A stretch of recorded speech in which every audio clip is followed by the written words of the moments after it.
Hi everyone, it's Mr. Hoffman. Today we're going to be reading a book called Little Melba and Her Big Trombone by Katheryn Russell Brown and illustrated by Frank Morrison. The book is published by Lee and Low Books and it's read with their permission.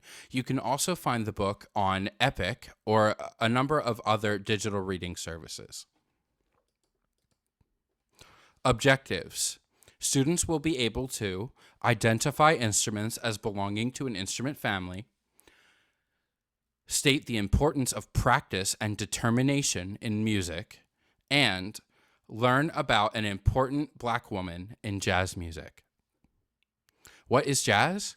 Jazz is a style of music first created by Black and brown people. It first appeared in the African American communities of New Orleans, a city in Louisiana, around 120 years ago. Jazz music has roots in many different styles of music, meaning it takes ideas from those styles, such as blues, ragtime, Afro-Cuban, church hymns and spirituals, and West African rhythms. Jazz is one of the first styles of music to be created in America by Americans. And jazz had a big influence on rock and roll, rhythm and blues, funk, and more, meaning that it gave lots of ideas to the people who created those styles. As we read, make sure that you are watching and listening. Think about these questions. When Melba was in high school, her classmates were mean to her because they were jealous of her talent. How did that make Melba feel? What did she do in response? The next question to think about is, why is it important to stick with something even if it is not easy right away? After you read, I encourage you to discuss these questions with your grown-ups or other adults that you trust so that you can really hear what they have to think about it, because it's such an important conversation. I'm going to get the book ready. I'll see you in just a few seconds. Here we go. This is Little Melba and Her Big Trombone, written by Katheryn Russell Brown and illustrated by Frank Morrison. Again, this book is published by Lee and Low Books, and it's read with their permission, and you can find it on Epic or any number of other digital reading services.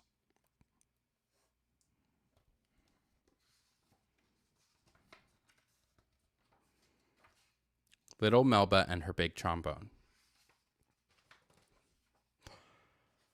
Spread the word. Little Melba Doretta Liston was something special. The year she was born was 1926. The place was Kansas City, where you could reach out and feel the music. The avenues were lined with jazz clubs, street bands, and folks harmonizing on every corner. All the hot music makers made sure they had a gig in KC. Here you can see someone playing the trumpet, a brass instrument, and a clarinet, a woodwind instrument. Oh, and a violin or fiddle, a string instrument.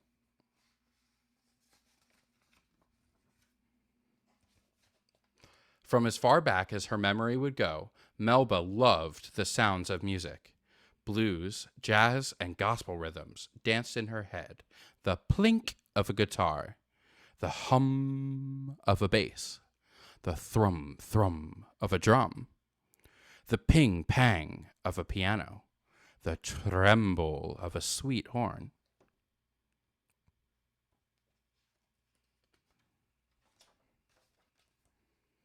Notes stirred and rhythms bubbled all through Melba's home. She couldn't get enough. Music was always on her mind. She daydreamed about beats and lyrics. Music was on Melba's mind at night, too, when she should have been fast asleep.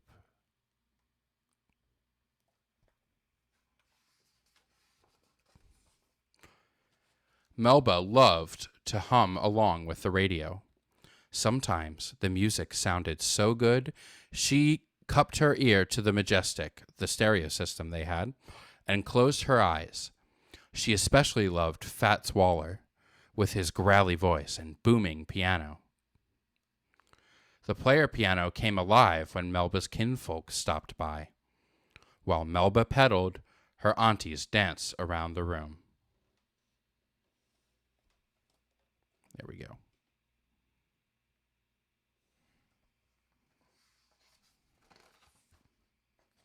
With all that music flying by, Melba wanted to create her own sounds.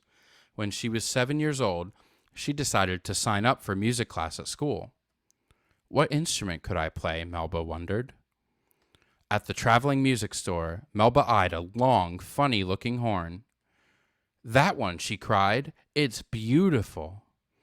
A trombone, Mama Lucille frowned. It's big, and you're a little girl.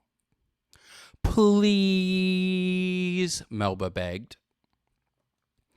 Mama Lucille bought the shiny trombone on the spot. She couldn't say no to her only child. Melba beamed from ear to ear and squeezed her new friend.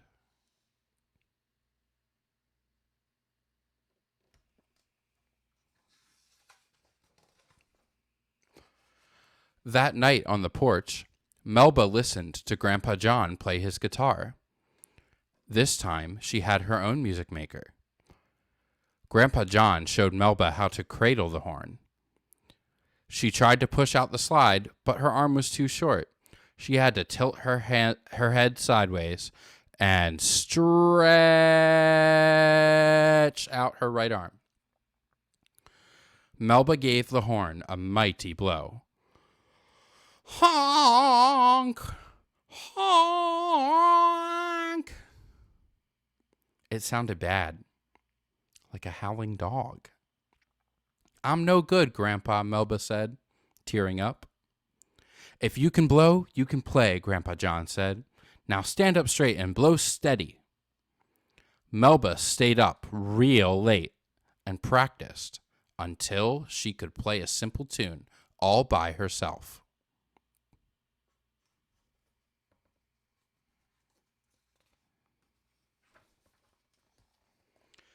Even with her keen ear, teaching herself to play the trombone was no piece of cake. But Melba kept blowing her horn, getting better day by day. The cool brass of the horn felt swell on her fingers.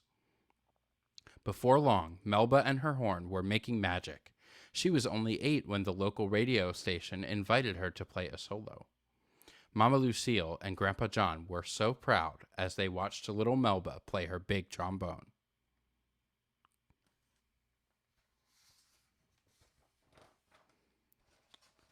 Hard times hit rock bottom in 1937. That's when Melba and her mother moved to Los Angeles. The long train ride took them 5 states west and worlds away from Kansas City. Melba's new teachers discovered that she was as smart as a whip. Her test scores were so high, the principal skipped her up from 6th grade to 8th.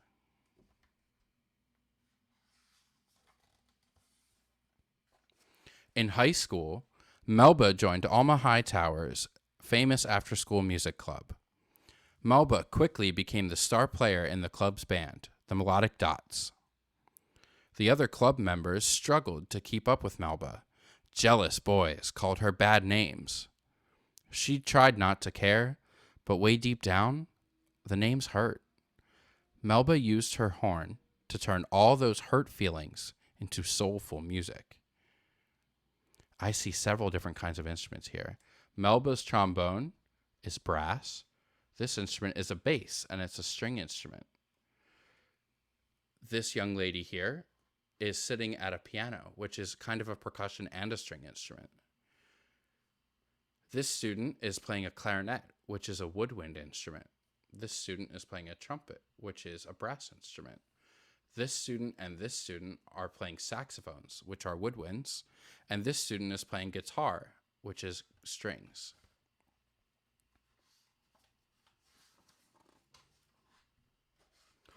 Melba's talent kept growing. She began writing music too. Then, in 1943, when she was 17, Melba was invited to tour the country with a new band led by trumpet player Gerald Wilson. Go meet the world, Mama Lucille said, and hugged Melba goodbye. You have my blessing. Melba could feel it in her bones. The jazz scene was calling her name.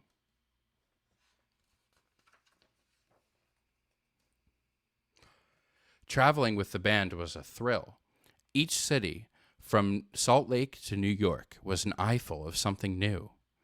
Melba became a master musician. She composed and arranged music, spinning rhythms, harmonies, and melodies into gorgeous songs. And when Melba played the trombone, her bold notes and one-of-a-kind sound mesmerized the crowd. Here you can see drums and a bass. Drums are percussion and bass is strings, but together they are the rhythm section. And then I can see lots of brass instruments in the front and lots of woodwind instruments behind. And here's Melba, of course, playing her big trombone. Still, Melba was lonely. She was the only woman in the band. Some of the men were cruel. Others acted as if she wasn't there. Melba let the music in her head keep her company. Rough times came when Melba traveled down south with singer Billie Holiday and her band. Some white folks didn't show good manners toward folks with brown skin. Hotel rooms were hard to come by, and the band members often had to sleep on the bus. Restaurants didn't always want their business. In the clubs, audiences sometimes just sat and stared at the band, or didn't show up at all. Discouraged, Melba almost walked away from her trombone for good. Now, this is talking about a time in our country's history called segregation, where racism was a very common feature of our society and our culture, and it still is in some ways. It's obviously not good to treat somebody as less than because of the way that they look. And this was a time in the country where that was not only legal, but sometimes encouraged.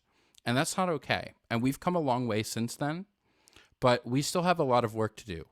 And I really encourage you to talk with a grown-up you trust, whether it is me or your own grown-ups at home or another grown-up that you know, about this time in our country's history and what we can do to make sure that we keep making the world a more fair place and our country a more fair place to live for all people, regardless of how they look.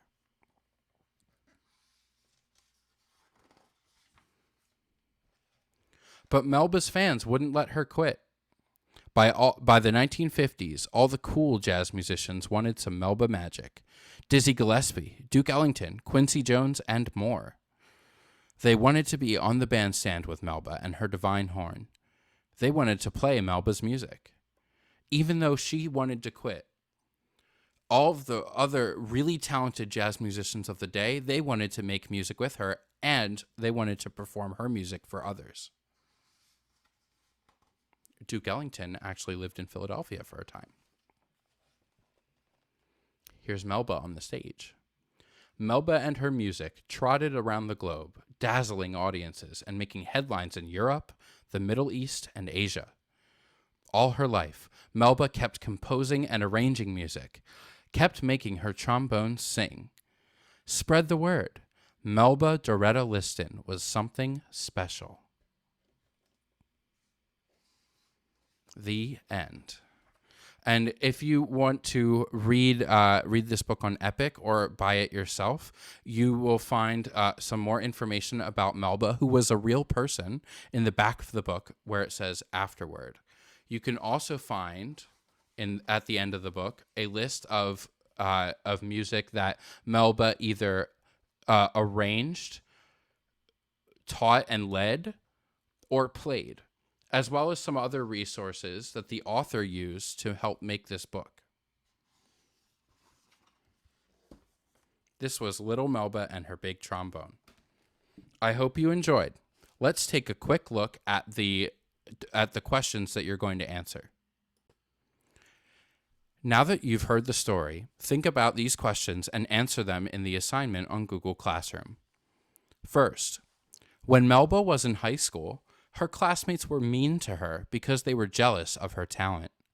How did that make Melba feel? What did she do to respond? The second question is, why is it important to stick with something even if it is not easy right away? I'm looking for your opinion on that. Why is it important to stick with something even if it is not easy right away? Thanks so much for listening and watching. I'm looking forward to seeing your responses. If you'd like to talk more about the book or the things that you saw in it, Please come to office hours from 1 to 2 p.m. on Monday, Tuesday, Thursday, and Friday, or 9 to 10 a.m. on Wednesdays. Have a great rest of your day. Bye.